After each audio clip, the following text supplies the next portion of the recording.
నీకే ఆరాధన యేసు నీకే ఆరాధన యేసు నీకే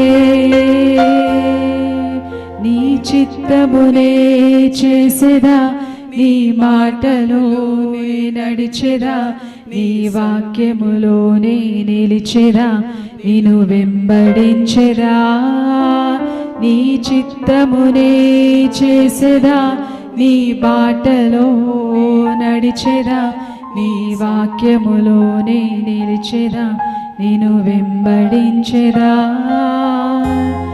ఆరాధన యేసు నీకే ఆరాధన యేసు నీకే ఆరాధన యేసు నీకే ఆరాధన యేసు నీకే ఓ ఆరాధన యేసు నీకే ఆరాధన యేసు నీకే ఔరసయా ఆరాధన యేసు నీకే సయా ఆరాధన యేసు నీకే గాలి నీరు అంతయు నీ అద్భుత మాటకు లోబడుచునే ఉన్నవి అన్ని వేళలా గాలి నీరు అంతయు నీ అద్భుత మాటకు లోబడుచునే ఉన్నవి అన్ని వేళలా ఆరాధన యేసు నీకే ఆరాధన యేసు నీకే ఆరాధన యేసు నీకే సయా ఆరాధన యేసు నీకే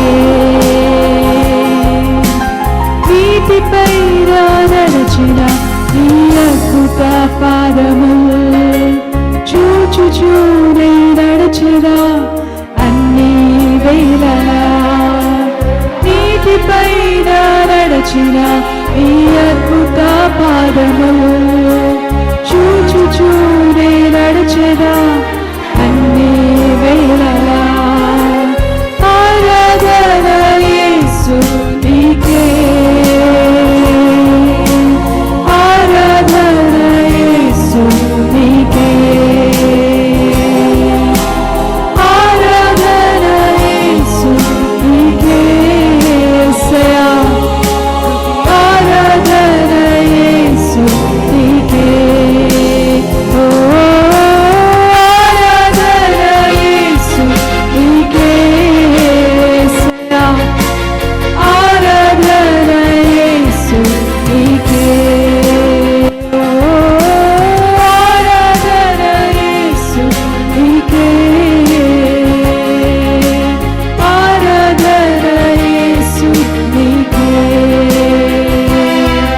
నీ చిత్తమునే చేసేదా నీ బాటలో నడిచెదా నీ వాక్యములోనే నిలిచెదా నిన్ను వెంబడించెదా నీ చిత్తమునే చేసేదా నీ బాటలో నడిచెదా నీ మార్గములోనే నిలిచెదా నిన్ను వెంబడించెదా ఆరాధన యేసు నీకే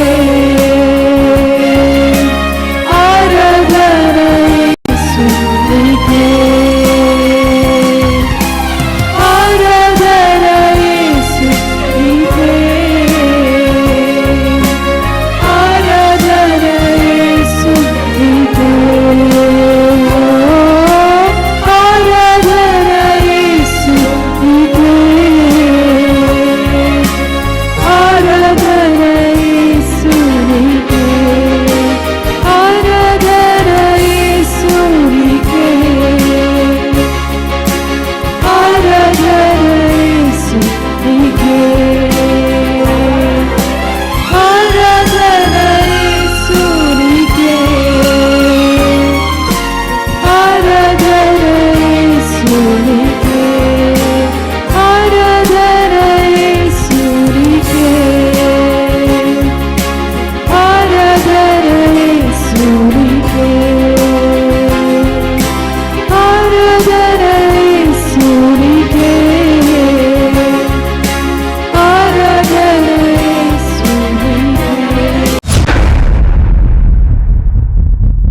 దేవుని కుమార్తెవు, నువ్వు దేవుని కుమారుడవు.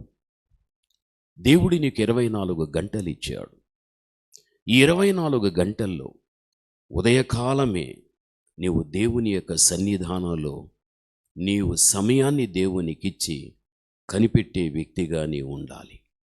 ఎందుకు అంటే ఉదయకాలపు యొక్క ప్రార్థన ఎటువంటిది, ఉదయకాలపు యొక్క స్తుతి ఎటువంటిది, ఉదయకాలపు యొక్క పాట ఎటువంటిది, ఉదయకాలపు స్తోత్రములు ఎటువంటివి. కీర్తన భాగం 63వ అధ్యాయం మనం చూడగలిగితే బైబిల్ ఈ విధంగా చెబుతుంది. ప్రారంభపు యొక్క వచనాన్ని చదువుకుందాం. రాత్రి జాములయందు చూడండి, వాక్య భాగములు మనం చూడగలిగితే ఈ అధ్యాయం ఎవరు రచించగలిగారు? దావీదు రచించగలిగాడు. మొదటే తాను ఏమంటున్నాడు?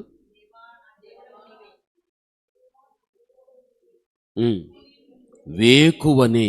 ఈ మాట మనకు చాలా ప్రయోజనం. వేకువనే.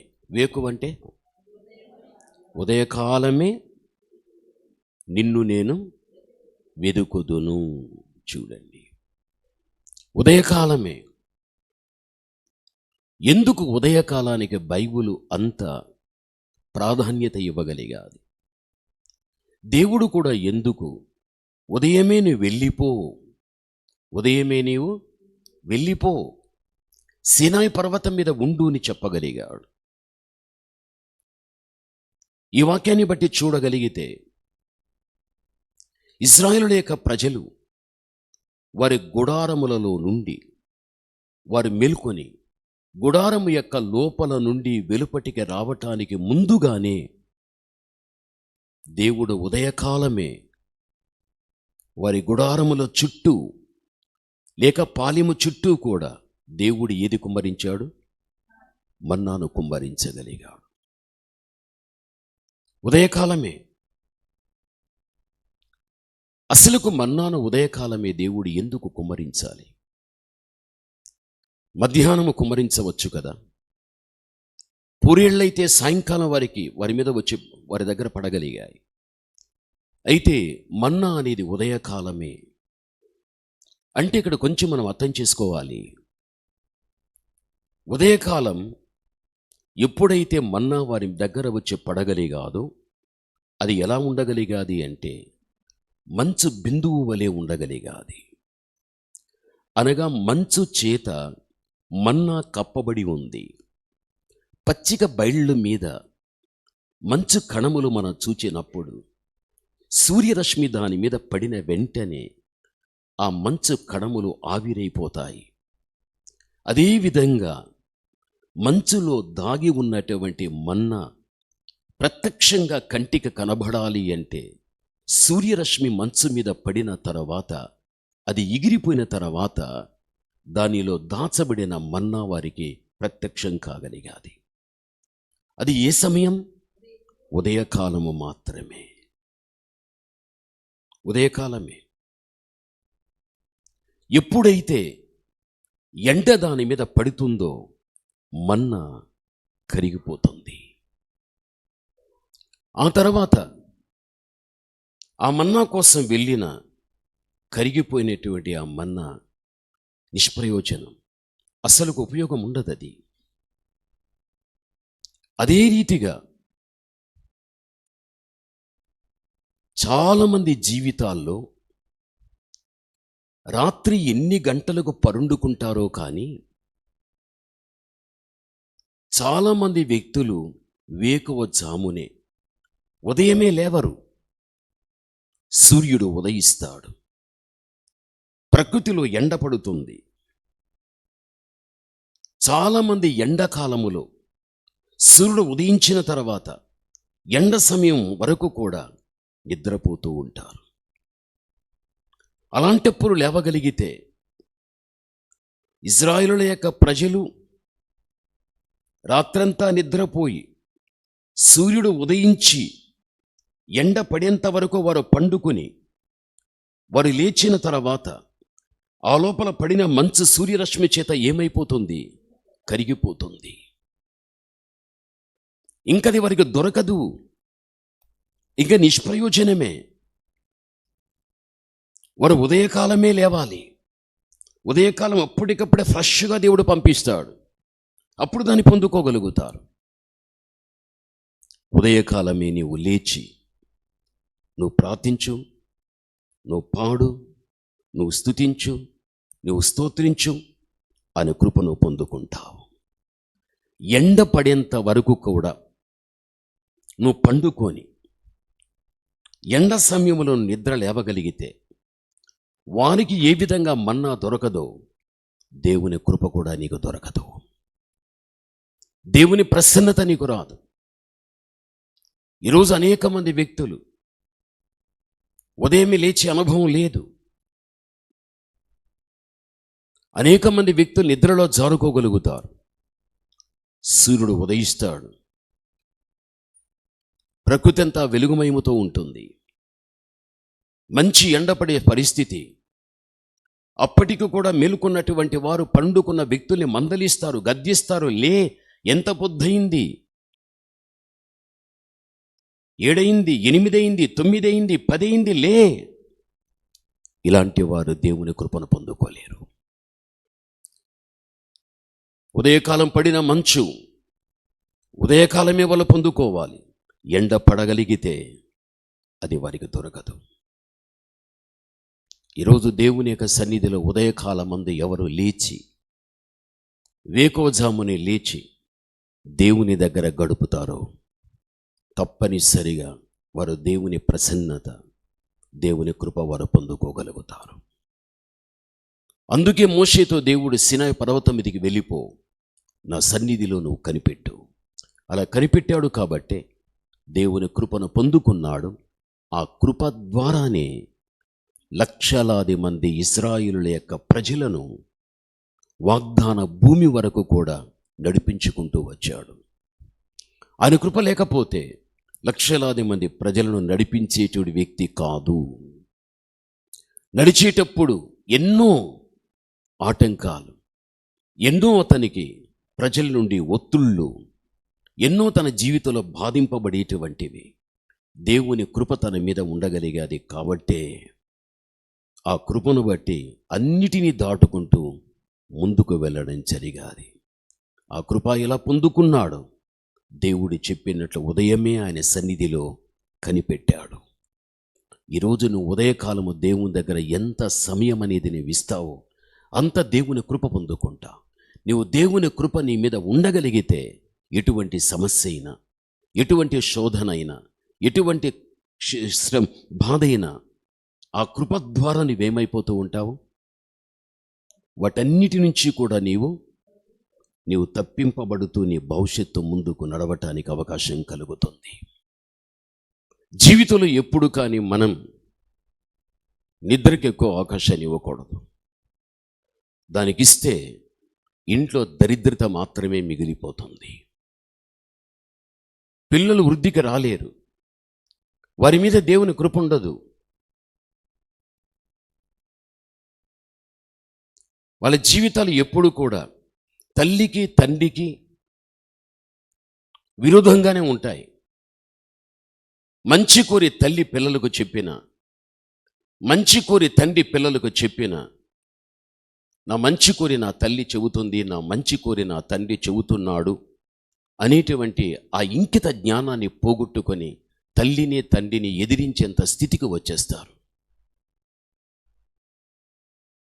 అంతవరకు పిల్లలు రావటానికి కారణం, ఒక ఇంటి తండ్రిగా, ఒక ఇంటి తల్లివిగా నువ్వు ఉదయకాలమే లేచి నీ నిద్ర చంపుకొని 1 గంట సేపు నువ్వు దేవుని దగ్గర మొరపెట్టినట్లయితే, సీనాయి పర్వతం మీద ఉదయకాలము దైవ సన్నిధిలో కనిపెట్టిన మోషే మీద ఏ విధముగా దేవుని కృప దిగి వచ్చిందో అదే కృప నీ మీద కూడా దిగి రావడం జరుగుతుంది.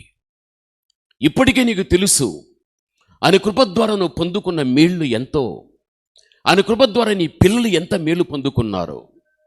కారణం, ఎన్ని రాత్రులు మేలుకున్నావో, ఎన్ని సంవత్సరములు దేవునికి సమయాన్ని నీవు ఇవ్వగలిగావో. ప్రభునందు ప్రియమైన వాళ్ళారా, బైబిల్లో నీవు చూడు, ఒక వాక్యం మనకు కనిపిస్తుంది.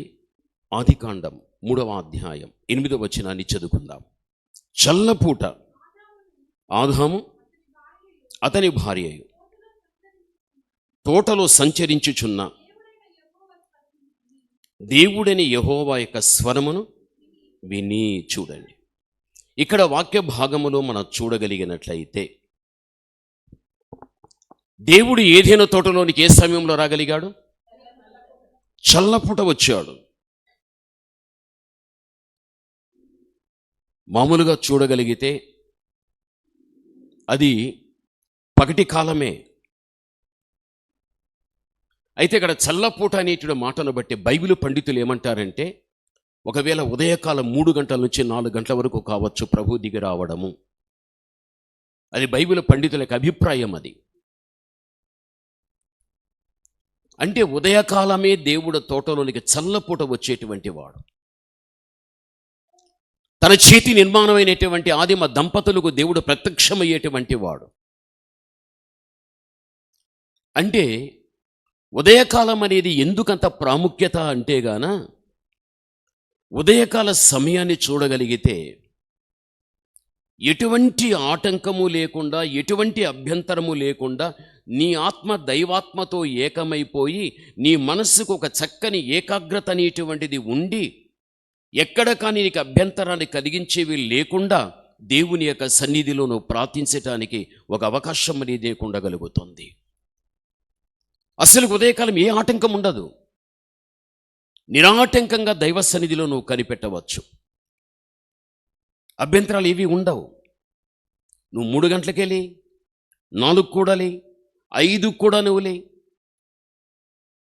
నువ్వు 6 గంటలు పైబడి నువ్వు గాన లేవగలిగితే ఆ లోపలే ఉదయకాలమందు పడినటువంటి ఆ యొక్క మన్నా మీద సూర్యరశ్మి పడిన వెంటనే అదంతా ఏమైపోతుంది? కరిగిపోతుంది. ఇంకా ఎండవేళ వచ్చి వారు గుడాలో నుంచి బయట వచ్చి వెతకగలిగితే వారికి కనిపిస్తుందా? వారికి కనిపించదు. ఎండవేళ ఎండ వచ్చేంత వరకు నిద్రపోయిన వ్యక్తి అయితే వారికి ఎలా మన్నా దొరకదో, దేవుని ప్రసన్నత, దేవుని కృప కూడా నీకు దొరకదు. ఉదయకాలమే లేచేసేయి. శరీరం సహకరించకపోయినా దీని శ్రమ పెట్టు, కష్టపెట్టు, నిద్ర చంపుకో, సోమరితనాన్ని చంపేసేయి. నీ కృప నాకు కావాలి తండ్రి అని. ఎప్పుడైతే నువ్వు ఆ విధంగా లేచి దైవస్థానంలో కనిపెడతావో నీ మీద, నీ పిల్లల మీద ఎప్పుడు దేవుని కృప ఉంటుంది. ప్రభునందు ప్రియమైన వాళ్ళ, కొంతమంది తల్లిదండ్రులు కూడా పిల్లల్ని లేపుతూ ఉంటారు, లేవరు.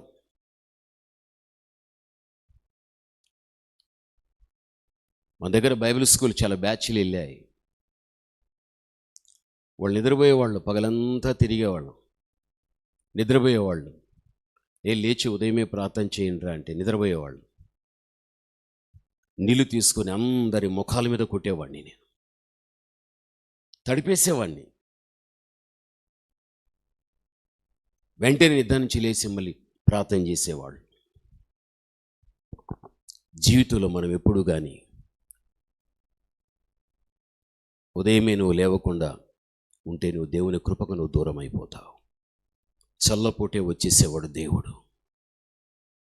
ఉదయకాలమే నువ్వు లేస్తే ఆయన తప్పనిసరి కృపని దగ్గరకు వచ్చేస్తుంది.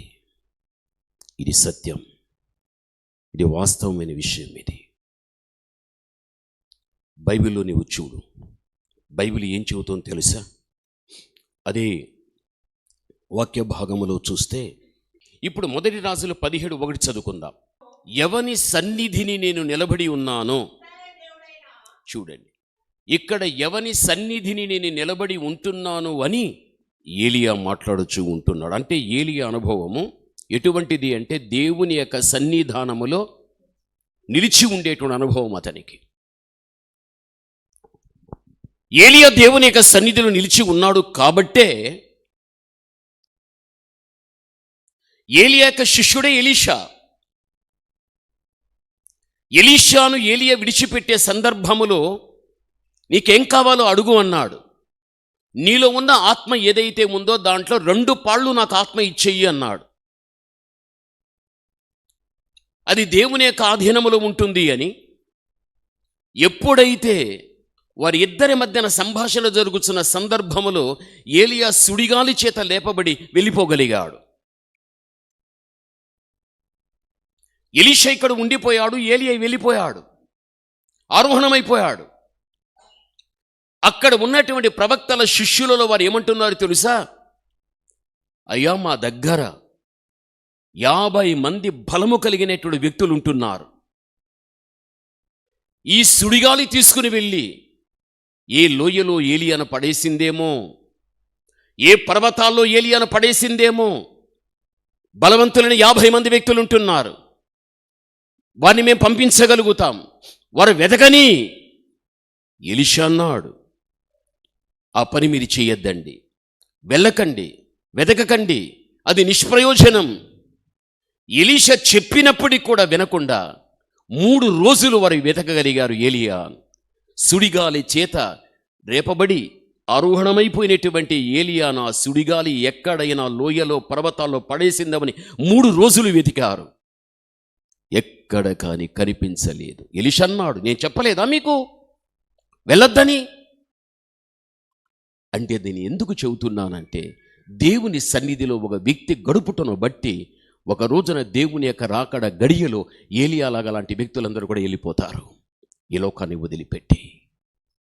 అప్పుడు విడిచిపెట్టబడిన వ్యక్తులు, ఒకవేళ భార్య భక్తి ఉండి భర్త ఆగిపోతే, భార్య ఎత్తబడిన తర్వాత భర్త వెతుకుతాడు, ఎక్కడ నా భార్య?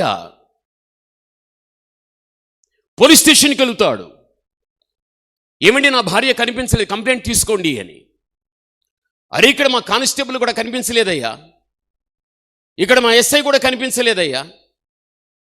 ఎక్కడికి వెళ్ళిన ప్రపంచమంతా కూడా మానవ కంటికి కనబడకుండా ఆగిపోయిన వ్యక్తులు, పోగొట్టుకున్న వ్యక్తులు వెతికేంత పరిస్థితిలో ఉండిపోగలుగుతుంది. దైవ సన్నిధిలో నిలిచి ఉన్న ఒక వ్యక్తిని దేవుడు తీసుకోవడం జరగగలిగితే అలాంటి వ్యక్తి కోసం ఎంత వెతికినా కూడా కనిపించదు. దేవుని సన్నిధి అంత గొప్పది అన్నమాట. అందుకే ఉదయకాలం భార్యగా భర్తను లేపు, భర్తగా లేచావా నీ భార్యను లేపు, తల్లిదండ్రులుగా లేచారా నీ పిల్లలను లేపు అని సన్నిధిలో కనిపెట్టి అనుభవాన్ని నేర్పించు.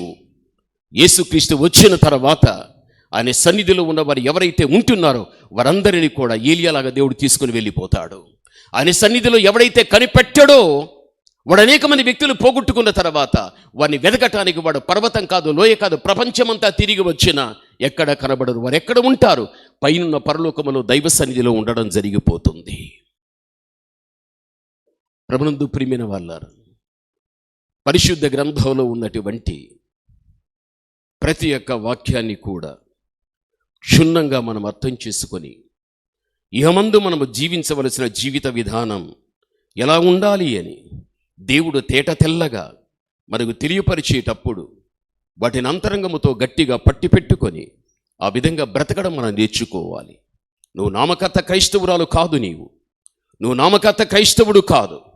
ఏదో ఆదివారం వచ్చి గంట కూర్చున్నాను, ఏదో విన్నాను, వెళ్ళిపోతున్నాను, అదే నా భక్తిని అనుకోవద్దు ఎప్పుడు. కానీ జీవితంలో నువ్వెలా బ్రతకాలో నీకు నేర్పించేది దేవుడి నీ చేతికి ఇచ్చిన పరిశుద్ధ గ్రంథమే. ఆ గ్రంథములో ఉన్న విషయాలు అంతరంగానికి అగోచరంగా ఉన్నప్పటికీ కూడా నీ అంతరంగానికి అర్థవంతమయ్యేటువంటి రీతిగా వాక్యములో ఉన్న ప్రతి దానిని కూడా దేవుడు విడమరిచి విశదీకరించి దేవుడి నీకు అర్థవంతంగా దేవుడు తెలియపరిచేటప్పుడు నిజమే, నేను ఉదయమే లేవాలి, దైవ సన్నిధిలో కనిపెట్టాలి. ఉదయకాలంలో దైవ సన్నిధిలో కనిపెట్టగలిగితే ఆయన కృప నా మీద ఉంటుంది. ఆయన కృప నా మీద ఉండగలిగినట్లయితే అది నేను తప్పిస్తుంది, విడిపిస్తుంది, సంరక్షిస్తుంది. నా జీవిత విధానాన్ని ఇహమందు చక్కగా సవ్యంగా సాఫీగా ముందుకు నడిపించగలుగుతుంది. ఆయన సన్నిధిలో నేను ఎక్కువగా గడిపేంత కాలము కూడా ఆయన ఎప్పుడైనా రానిగాక, ఆయన పిలుపు ఎప్పుడైనా రానిగాక మనుషులకు కనబడకుండా దేవుడున్న పరలోకములో దాచి ఉంచగలుగుతాడు. నిన్ను పోగొట్టుకున్న వారు లోకములో ఎంతమంది ఉంటున్నారు, వారు ఎంతమంది నిన్ను వెతికినా కూడా నువ్వు కనబడవు. 50 మంది బలాఢ్యులు లోయల్లోనికి వెళ్ళారు, పర్వతాల్లోనికి వెళ్ళారు, 3 దినాలంతా తిరిగారు, ఎక్కడ కూడా ఏలియా లేడు. నిజమే, మానవ కంటికి కనబడని చోటుకు వెళ్ళిపోతారు. అదే పరలోకం. ఉదయకాలం సన్నిధి. ఏలియా దైవ సన్నిధిలో ఉండగలిగాడు. మోషే దైవ సన్నిధిలో ఉన్నాడు. దావీదు దైవ సన్నిధిలో ఉండగలిగాడు. ఏలియా శిష్యుడైన ఎలీషా బైబిల్లో నీవు చూడు. అదే నీవు 2వ రాజులు 3వ అధ్యాయం 14వ వచనాన్ని నువ్వు చదవగలిగితే ఎలీషా ఇట్లా, నేను ఎవని సన్నిధిని నేను నిలబడి ఉన్నానో చాలు. ఏలియా అదే మాట అన్నాడు, ఎలీషా కూడా అదేమంటున్నాడు. నేను ఎవని సన్నిధి నిలబడి ఉంటున్నానో, గురువును పోలినటువంటి శిష్యుడిక్కడ. మీరు ఇంతకు ముందే చదవగలిగారు. 1 రాజులు 17:1 కానీ 2వ రాజులు 3:14 కానీ తన గురువైన ఏలియా ఎవని సన్నిధి అయితే నేను నిలబడి తినో, శిష్యుడైన ఎలీషా కూడా అదే మాట అంటున్నాడు, ఎవని సన్నిధిలో నేను నిలబడగలిగితినో అనగా గురువును పోలిన జీవితం అది. ఈ రోజున క్రీస్తుని పోలిన జీవితం, బైబిల్లో ఉన్న ప్రవక్తలను పోలిన జీవితం, బైబిల్లో ఉన్నట్టు భక్తుల యొక్క జీవితాలను పోలిన జీవితం మనదిగా ఉండాలి. అలా ఉన్నప్పుడే ఆయన సన్నిధిలో నిలిచినటువంటి ప్రతి ఒక్క వ్యక్తి కూడా ఆయన కృపను పొందుకుంటాడు. ప్రభు యొక్క రాకడ గడియలో లోకములో ఉన్న మనుషులకు కనబడకుండా మనం మరుగైపోయి ప్రభు దగ్గర మనం ఉండడం అనేది జరగగలుగుతుంది. కాబట్టి నీవు దేవుని కుమార్తెగా, దేవుని కుమారుడుగా నీ జీవితంలో ఉదయకాలమే లే. ఒకవేళ 3కు లేవలేకపోతావా, 4 కూడా నీ వల్ల కాదా, కేవలం 5 గంటలకైనా నువ్వు లే. అది అలవాటు చేసుకో. తల్లులుంటున్నారు, ఉదయకాలం టిఫిన్ అలవాటు చేసుకున్నారు, మధ్యాహ్నం భోజనం అలవాటు చేసుకున్నారు, రాత్రి భోజనం, ఇది ఒక పని, ఎన్నైనా ఉండని వాటిలో సాధనమైపోయారు. ఉదయం ఏం చేయాలో, మధ్యాహ్నం ఏం చేయాలో, సాయంకాలం ఏం చేయాలో మీరు మరవలేరు. ఎందుకంటే అభ్యాసం అయిపోయింది, అలవాటైపోయాది. అదేవిధంగా ఉదయకాలము లేవడం అలవాటు చేసుకో. ఉదయమే లేచి పాటలు నీకు వచ్చు కదా, చక్కగా పాడు. నీకు చక్కని నాలుక ఇచ్చాడు కదా, దేవా నీకు స్తోత్రం, నీకు స్తోత్రం, నీకు స్తోత్రం, నీకు స్తుతులు. నాకు భర్తనిచ్చావు, భార్యనిచ్చావు, ఆరోగ్యం ఇచ్చావు, ఇల్లు ఇచ్చావు, పిల్లల్నిచ్చావు. దేవా నాకు పోషణాధారం ఇచ్చావు, నాకు భక్తినిచ్చావు. ప్రతి దానికి స్తోత్రం స్తోత్రం స్తోత్రం చెల్లించు. వాక్యాన్ని చదువు. ఉదయకాలమే దేవుని దగ్గర ఏ అంశాలు పెట్టాలో ప్రార్థనాపూర్వకంగా నువ్వు పెట్టు.